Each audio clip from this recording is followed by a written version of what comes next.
à savoir très précisément ceci qui nous importe,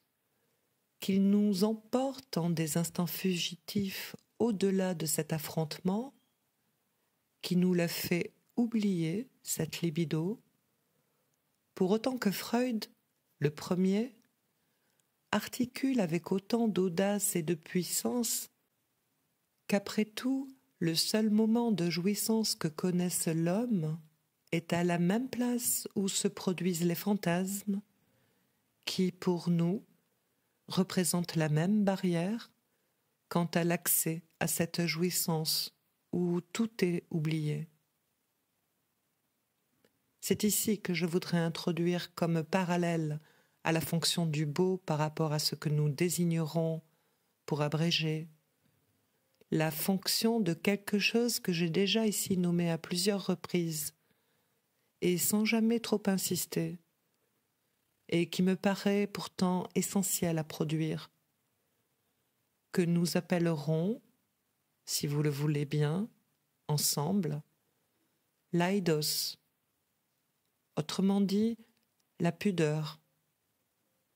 l'omission de ce quelque chose qui garde l'appréhension directe de ce qu'il y a au centre de la conjonction sexuelle. L'omission de cette barrière me paraît à la source de toutes sortes de questions sans issue, et nommément concernant ce que nous pouvons dire d'articulé, concernant la sexualité féminine. Vous voyez ici que l'indication, puisqu'aussi bien c'est là un sujet où je n'y suis pas absolument pour rien, est celle qui est mise à l'ordre du jour de nos recherches. Ce que je veux simplement aujourd'hui produire, c'est que, comme nous l'avons vu à propos du problème que nous pose la fin de l'Antigone, à savoir cette substitution de je ne sais quelle image sanglante de sacrifice, qui est celle que réalise le suicide mystique, pour autant assurément, à partir d'un certain moment que nous ne savons plus ce qui se passe au tombeau d'Antigone, et que tout nous indique que celui qui vient se meurtrir sur elle, le fait dans une crise de mania, que tout nous indique qu'il parvient à ce niveau où périssent également Ajax, Hercule, je laisse de côté le sens de la fin d'Œdipe.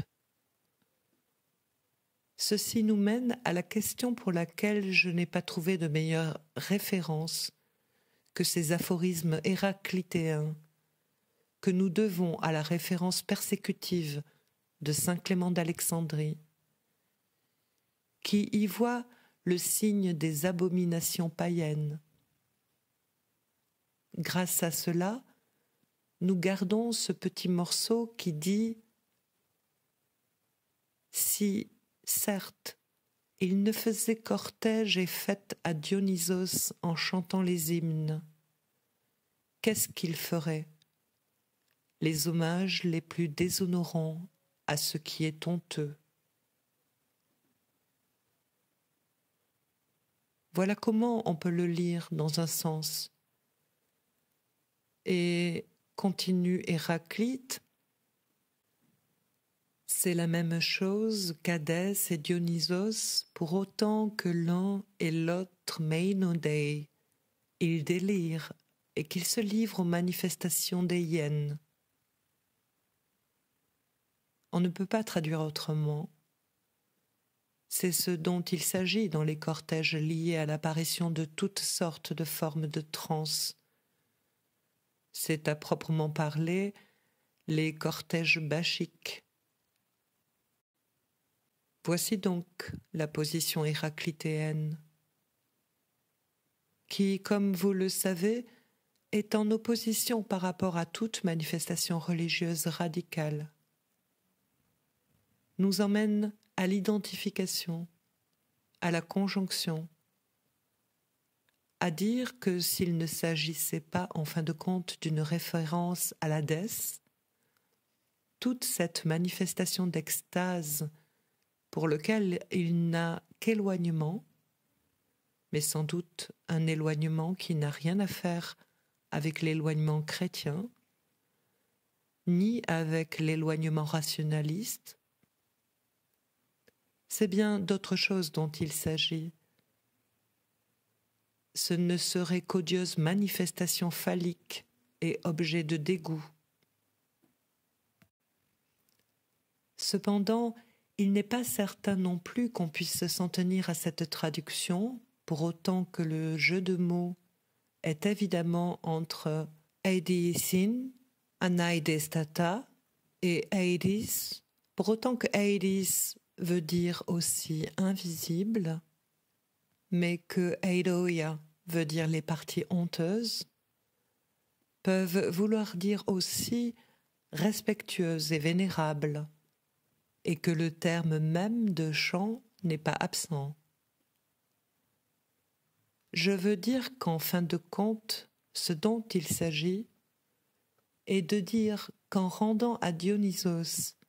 cette pompe et en chantant ses hymnes, ces sectateurs le font sans voir, ni sans vraiment savoir, ce qu'ils font en chantant ces louanges. Et que si Hadès et Dionysos sont une seule et même chose, c'est bien là, en effet, que la question aussi pour nous se pose. C'est à savoir que si c'est au même niveau que le fantasme du phallus et la beauté de l'image humaine en leur place légitime, si au contraire il y a entre eux cette imperceptible distinction, cette différence irréductible qui est celle sur laquelle ont achoppé toute l'entreprise freudienne, celle autour de quoi Freud, à la fin d'un de ses derniers articles, celui sur l'analyse finie et infinie, nous dit finalement, se brise en une nostalgie irréductible, l'aspiration du patient au terme dernier. C'est à savoir sur ceci que ce phallus, d'aucune façon, il ne saurait l'être, et que pour ne pas l'être, il ne saurait l'avoir qu'à la condition du penis night chez la femme et de la castration chez l'homme. Voici donc ce qu'il convient de rappeler au moment où l'analyste se trouve en somme en position de répondre à qui lui demande le bonheur. Lui demander le bonheur, il ne peut oublier que ceci, ancestralement, pour l'homme, pose la question du souverain bien, et que lui, l'analyste, sait que cette question est une question fermée. Non seulement ce qu'on lui demande, le souverain bien, il ne l'a pas, bien sûr, mais il sait qu'il n'y en a pas, parce que rien d'autre n'est d'avoir mené à son terme une analyse, sinon d'avoir saisi, d'avoir rencontré, de s'être heurté à cette limite qui est celle où se pose toute la problématique du désir. Que cette problématique devienne centrale dans tout accès à une réalisation quelconque de soi-même, c'est là la nouveauté de l'analyse. Sans doute, c'est sur le chemin de cette gravitation que le sujet rencontrera beaucoup de bien, tout ce qu'il peut faire du bien, si l'on peut dire. Mais ne l'oublions pas tout de même, ce que nous savons fort bien, parce que c'est ce que nous disons tous les jours et de la façon la plus claire, c'est que c'est en somme en extrayant à tout instant de son vouloir ce qu'on peut bien appeler les faux biens, à savoir en épuisant non seulement la vanité de ses demandes, pour autant que toutes, après tout, ne sont jamais pour nous que des demandes régressives, mais en épuisant aussi ce qu'on peut appeler la vanité de ses dons. La psychanalyse fait tourner tout l'accomplissement du bonheur autour de l'acte génital. Il convient tout de même d'en tirer les conséquences. C'est entendu, dans cet acte, en un seul moment, quelque chose peut être atteint, par quoi un être, pour un autre, est à la place vivante et morte à la fois de la chose. Dans cet acte, et à ce seul moment, il peut simuler avec sa chair l'accomplissement de ce qu'il n'est nulle part. C'est que la possibilité de cet accomplissement, si elle est polarisante, si elle est centrale, ne saurait être considérée comme ponctuelle. Il est clair que ce que conquiert le sujet dans l'analyse, ça n'est pas seulement cet accès, une fois même répété toujours ouvert, c'est, dans le transfert, quelque chose d'autre qui donne à tout ce qui vit sa forme. C'est sa propre loi, dont, si je puis dire, le sujet dépouille le scrutin. Cette loi est d'abord toujours acceptation de quelque chose qui est à proprement parler ce que nous avons appelé l'athée, de quelque chose qui a commencé de s'articuler avant lui, dans les générations précédentes, de cet athée qui, pour ne pas toujours atteindre au tragique de l'athée d'Antigone, n'en est pas moins parente du malheur. Ce que l'analyste a à donner, contrairement aux partenaires de l'amour, c'est ce que la plus belle mariée du monde ne peut dépasser. C'est à savoir ce qu'il a, et ce qu'il a, c'est, comme l'analyser, rien d'autre que son désir, à ceci près que c'est un désir averti. Ceci comporte la question de ce que peut être un tel désir, et le désir de l'analyste nommément. Mais dès maintenant, nous pouvons tout de même dire ce qu'il ne peut pas être. Il ne peut pas désirer l'impossible, et je vais vous en donner un exemple. Si je vous lis la définition que, dans un article en anglais, et celle-là plus serrée qu'il réussit à donner avant de disparaître, un analyste nous donne, par exemple, de cette fonction, pour lui placée comme essentielle dans le rapport duel à l'analyste, et c'est ce rapport dans l'occasion que je vise. Ce rapport n'épuise pas l'analyse, mais ce rapport duel existe pour autant que nous répondons à la demande de bonheur. Voici la définition de la distance qui est donnée, la béance qui sépare, la façon dans laquelle un sujet s'exprime, exprime ses tendances, ses drives intellectuels, de ce comment il pourrait les exprimer si le procès d'arranger et d'aménager ces expressions n'intervenait pas. Je pense que vous sentez, après ce que je vous enseigne, le caractère vraiment aberrant, en impasse, d'une pareille formulation. Si la tendance comme telle est ce que je vous enseigne, à savoir l'effet de la marque du signifiant sur les besoins, leur transformation par l'effet du signifiant, de ce quelque chose marquant les termes de morceler et d'affoler qu'est la pulsion, de ce fait, qu'est-ce que peut vouloir dire cette définition de la distance ? De même, il est impossible au psychanalyste, si son désir est averti, qu'il consente à s'arrêter au leur. il est impossible que l'aspiration à une réduction jusqu'au rien de cette distance à la fonction de l'analyse, comme étant essentiellement d'un rapproché,